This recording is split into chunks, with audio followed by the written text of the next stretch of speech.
नमस्कार। सांगली जिले से इस वक्त की खास खबर। पहले से अच्छी बनी सड़क पर फिर से 29 करोड़ रुपए लगाए सार्वजनिक निर्माण विभाग ने।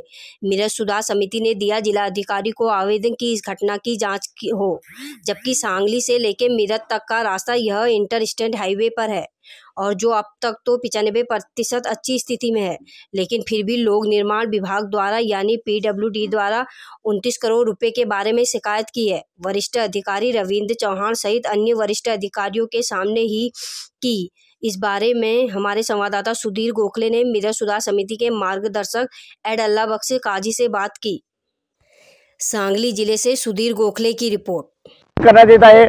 हा रस्त्याचा जर दर्जा बघितला तर अतिशय निकृष्ट दर्जाचे काम सुरू आहे। 6 महिन्यापूर्वी या रस्त्यावर 24 लाख रुपये खर्च करून स्पीड ब्रेकर करण्यात आले होते। आता स्पीड ब्रेकर पूर्ण गायब झालेले आहेत। अशा पद्धतीनं नुसता नागरिकांचा जो पैसा असेल किंवा जनतेचा जो पैसा असेल त्या पैशाचा अपव्यय केला जात आहे।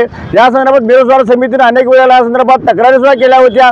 विशेष म्हणजे हा रस्ता खोदून करणे गरजेचं होतं, पण सार्वजनिक बांधकाम विभाग केवळ डांबर टाकून हा रस्त्यावर थरावर थर चढून हा रस्त्याची उंची वाढवत आहे। त्यामुळे या रस्त्या शेजारी जे मिळकतधारक असतील, हॉस्पिटल असतील, दुकानदार असतील, या सगळ्यांना याचा फार मोठा त्रास पावसाळ्यामध्ये होणार आहे। हा रस्ता पावसाळ्यात टिकणार सुद्धा नाही आहे। म्हणून आमची मिरज सुधार समितीच्या वतीनं मागणी आहे की या रस्त्याच्या अतिशय एक वेगळ्या अधिकाऱ्याच्या मार्फत समितीमार्फत चौकशी होणे गरजेचं आहे।